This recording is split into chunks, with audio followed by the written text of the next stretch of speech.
परीक्षित ने इतने महापुरुषों से प्रश्न किया, किसी ने उसका जवाब ही नहीं दिया। लेकिन जैसे ही सुखदेव जी आए, सुखदेव जी को प्रणाम करके पूजा अर्चना करके देर ही नहीं की। क्योंकि शास्त्र कहते हैं भैया दो चीजों का विशेष ध्यान रखिए। एक तो ठाकुर जी ने कृपा की है, हम तो कहते हैं रोज 56 भोग लगाएं रोज पाए, कौन मना करता है। लेकिन प्रसाद का कभी अनादर ना हो, अन्न कभी नाली में ना जाए, क्योंकि अन्न को नारायण का स्वरूप बताया, अन्नः नारायण स्वयं। अन्न साक्षात प्रभु भगवान श्री नारायण का स्वरूप है। आप सप्तम दिवस की कथा में श्रवण करेंगे, जो सुशीला सुदामा जी की पत्नी वो चावल 4 मुट्ठी भेज रही थी, तो भगवान से कह रही थी द्वारकाधीश ये चावल नहीं भेज रही हूं, ये मैं अपने बच्चों की प्राण ही आपके लिए नौछावर कर रही हूं, भेज रही हूं। अब चाहे इनको राखो चाहे मारो, मर्जी आपकी है।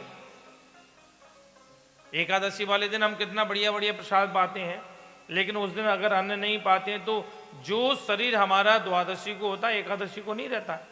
थोड़ी शिथिलता आ ही जाती है बॉडी में, चाहे कितनी बढ़िया पकौड़ी और हम पकवान पाए। क्यों? क्योंकि एक फुल्का पाने पर भी शरीर एकदम जैसा था वैसा ही हो जाता है।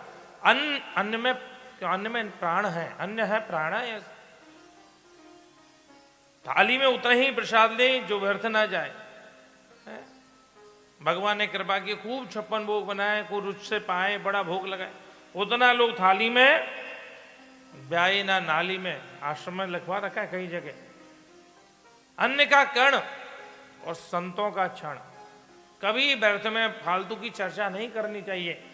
उनके पास बैठ करके बस उनसे यही कृपा करें कि हमारी मति, हमारा मन श्री ठाकुर जी के चरणों में लगा रहे, और हमें कुछ नहीं चाहिए।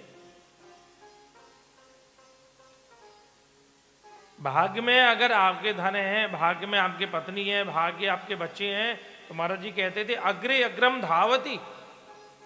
बच्चे, पत्नी, धन और प्रसिद्धि ये तो आगे आगे मिलेगी अगर नसीब में। तो एक बार एक महात्मा जी के पास कोई गृहस्थी आदमी पहुंचा। महात्मा जी का बढ़िया महल, अटारी, मकान, वो आश्रम बना हुआ। बोले महाराज संतों को क्या जरूरत है भला? बोले हम कब कह रहे हमको जरूरत है। तो वो आपने ये सब इतना क्यों? भैया हमने ना बनाया, ये तो कहिया के भगत आप जैसे।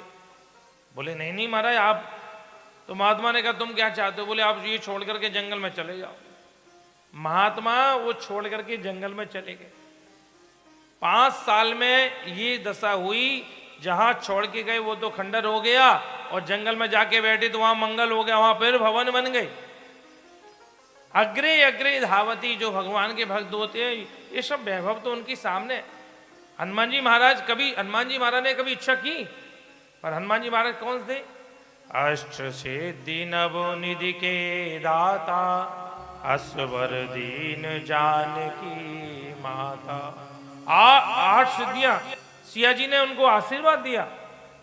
अष्ट सिद्धि नवनिधि के दाता, असवर दीन जानकी माता।